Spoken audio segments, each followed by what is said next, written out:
right. This is what happens. The children are here.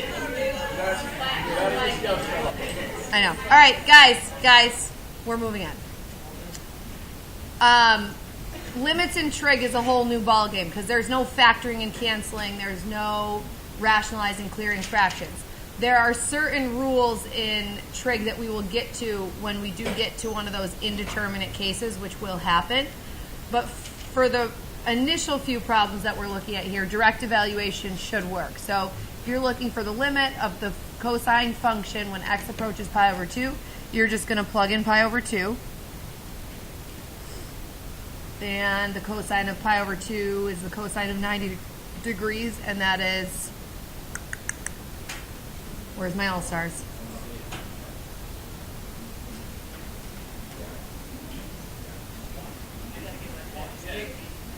Children, cosine of 0 is 1, and then it declines to 0. So the cosine of 90 degrees is 0. Number 2, if you just plug in a 2, you'll get the sine of 2 pi over 3. So we have to think again, what's our reference angle? 60. Pi over 3, which is 60. So the reference, I'm going to use pi over 3 because if it's in radians, we should keep it in radians. But if you want to process mentally 60 degrees, that's fine. The sine of 60 is...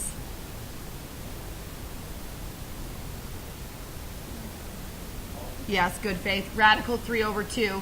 But we have to decide plus or minus. What quadrant are we in if we're at 2 pi over 3? No. This is 3 pi over 3. So we're here. So is sine positive or negative there? Positive. So root 3 over 2 positive. So the root 3 over 2 comes from the reference angle. The positive comes from evaluating which quadrant we are in. Yes? Okay? When we plug in pi over 4 to this cosecant of 2 times pi over 4 will turn into the cosecant of pi over 2. We don't know our cosecant values. We know our, what's the reciprocal of cosecant? Sine. So it's going to be 1 over the sine of pi over 2. And what is the sine of pi over 2? Sines start at 0 and increase up to 1, whereas cosines did the opposite. Cosine, sine. So the sine of 90 degrees is 1, so that becomes 1 over 1, and the answer is 1. And then lastly, our tangent graph, the tangent of 5 pi over 6. What's our reference angle? Pi over 6 or 30 degrees. And the tangent of 30 degrees is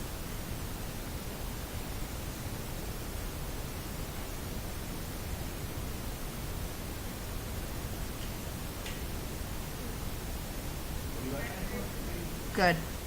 Root 3, the tangent of pi over 6. I'm just giving you a minute. Root 3 over 3, and then our plus or minus is going to come based on what quadrant we are in. So what quadrant are we in with 5 pi over 6?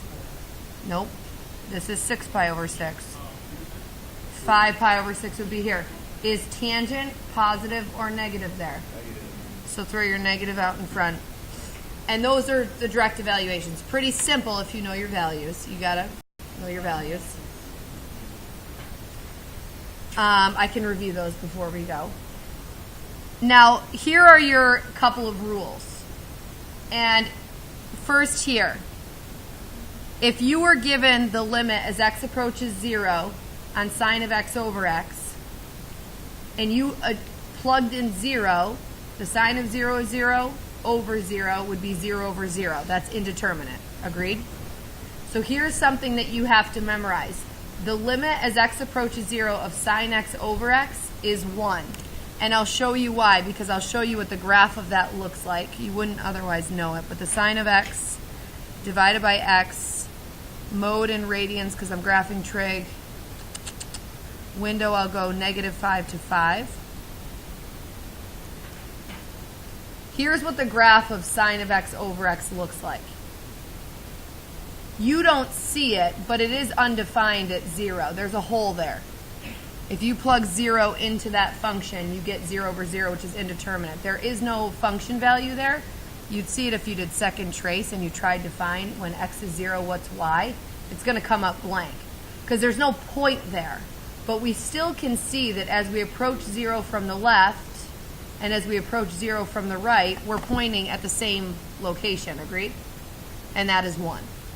So you just have to pretty much memorize, if you want to, the look of that graph.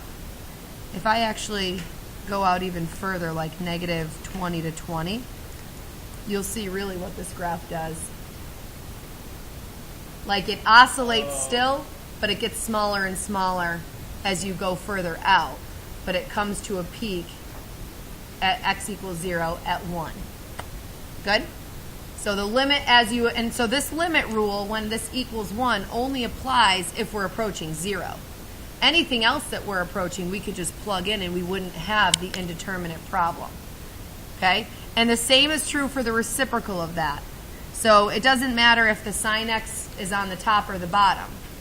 The graph actually would look a little bit different. If I flip that around and I did x divided by sine x, the graph is definitely going to look different because the denominator is going to be 0 a lot more often, but it still has a limit of 1. As you approach 0 from the left and from the right, it still is at 1. Okie doke? So memorize that. This is a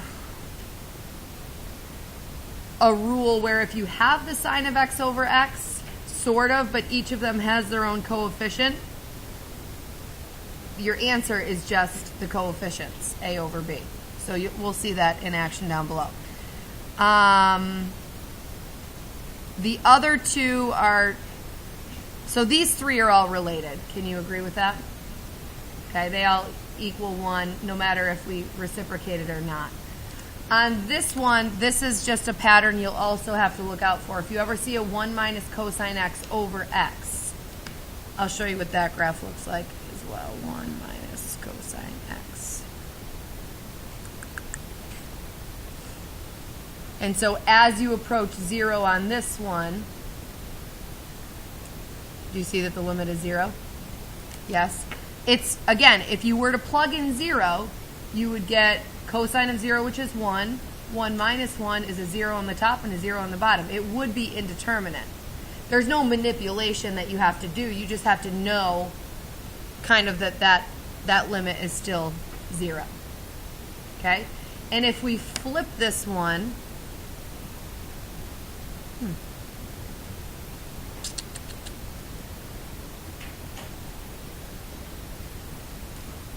it looks like this. Yeah, that's what I thought. I was going to say either I've been teaching my advanced pre-calculus kids this wrong for 5 years, or this is not right. This is not true. Cross that out. Can you all agree? My limit as I approach 0 is not 0 here. From the left, it's going towards negative infinity. From the right, it's going towards positive infinity. This one is the one that can be reciprocated. This one is not reciprocated, but you can switch the order of the subtraction around and it will still work. So I think so cross that one out. I think what was meant to be here, at least this is how I teach it to my advanced pre-calc kids, is that this 1 minus cosine x version can be flip-flopped to cosine x minus 1 over x. That limit will equal 0. So let me show you that. So the one reciprocates and is still the same thing. This one flips the order of subtraction and is still the same thing. So that, I believe, was a typo, because now look, here's what I just wrote down what it should be. And this does have a limit of 0 still as x approaches 0. Agreed? Okay. So really, there's two rules here. You just have to know the variation possibilities with the reciprocal on the sine version and with the switched order of subtraction on the cosine version. Okie doke? All right. So, on this one, again, clearly if you plug in 0, you're going to get 0 over 0. Agreed? Since we see this x over sine x, and since it's approaching 0, and that's what this has to be doing, the limit of this portion is 1, right? So it doesn't cancel out, but you can almost consider it not there. And this is just going to be the same as the limit as x approaches 0 of 4, which is what? 4. Limit of any constant is the constant. Good? On 6, you have the sine of x over x right there. That has a limit of 1, so we kind of can cancel that out or treat it as a 1, and then this is the same as the limit as x approaches 0 of what? 1/2, in which your answer is 1/2. Good? Okay? This is that third rule. And although this is a stretch to simplify it, it will work if you perceive it this way. You have kind of the sine of x over x, right? And that can cancel, and what would you be left with? 7 over 2. That's that rule put into work right there. Technically, what you're doing there is a lot more complex than that cancellation, but we'll just leave it at that because I don't want to confuse it unnecessarily.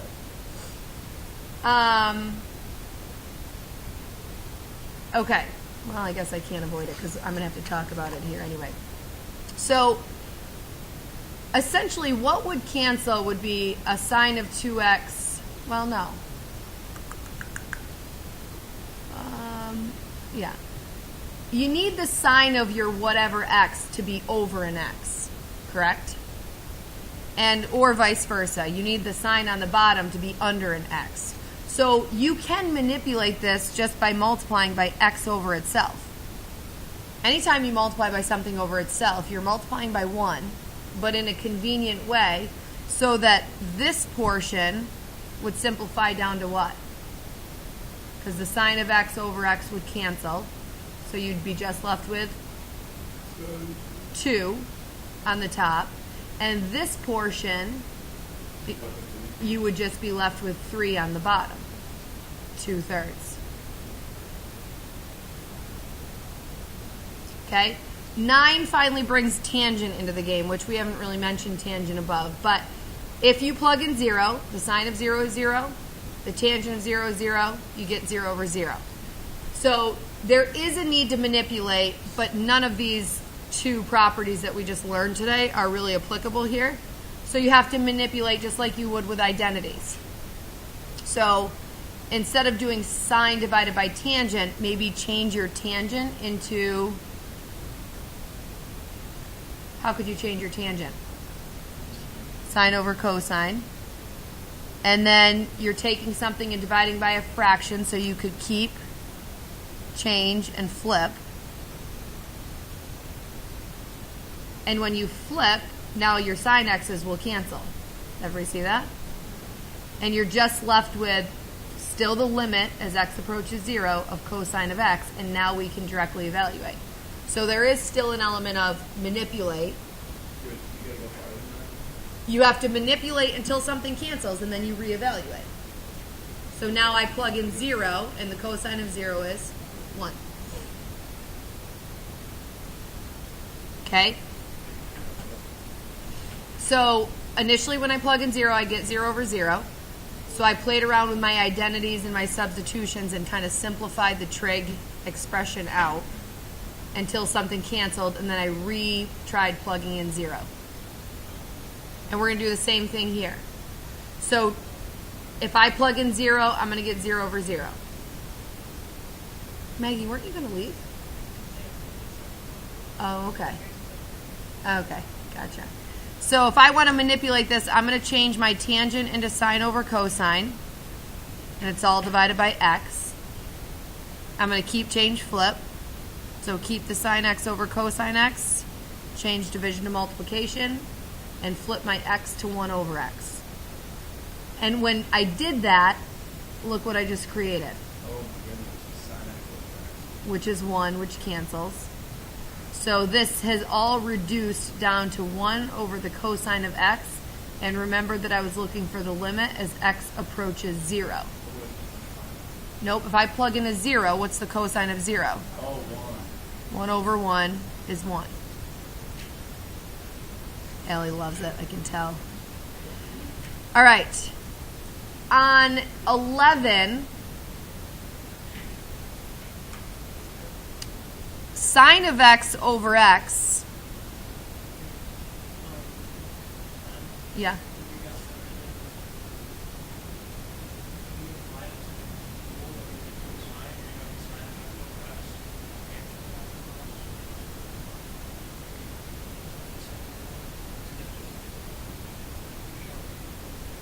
Tan of x over x. Could that rule? Yeah, if I made a rule out of the tan of x over x alone, clearly that would be 1. But I don't think the reciprocal version of that would work. So I guess why memorize more rules than you need? And then you'd have to differentiate that I can flip this one and I can't flip that one. It's just because that one can manipulate into one of our 2 basic rules, why add on a third one? I guess. But I see what you're saying. But I think if I flipped x over tan x, it wouldn't be possible anymore. I can look at that. So if you can remember that, then fine. In 11, the sine of x over x, because we are approaching 0, and remember, this only works if we're approaching 0. That can pretty much cancel. And then I'm just left with 1 minus cosine x over 2. And now when I plug in a 0 to that, what's the cosine of 0? 1. What's 1 minus 1? So I get 0 over 2, which is 0. I could have, by the way, used the other one here, because I do have a 1 minus cosine x over x, right? That would have been 0. Agreed? And the limit of this thing would have been 0. It would have been 0 times 0 is 0 as well, if you had seen this one first. On this one, okay, don't, like when I first look at that, I'm thinking, oh, I don't know what they're using here. And so let's pause for a second. You get so used to using these rules, you forget to directly evaluate. Plug in a 0. What is the numerator? 0. What's the denominator? What's 0 divided by 1? 0. If it's a number divided by 0, it doesn't exist. If it's 0 divided by a number, it's just 0. And if it's 0 over 0, it's indeterminate. So 5 over 0 would be it does not exist. 0 over 5 is 0. And 0 over 0 is always indeterminate. Follow? And then the last one. Again, I could do a lot of work here if I wanted to, but don't forget to just always check. If I plug in 0, what's my numerator? What's my denominator? What's the sine of 0? The sine of 0 is 0, so 1 minus 0 is 1, and that just ends up being 0. I could make a lot of work for myself and try to manipulate that, but if you don't have to, don't, right? What works? The flip? Okay, here's your homework. Do the odds.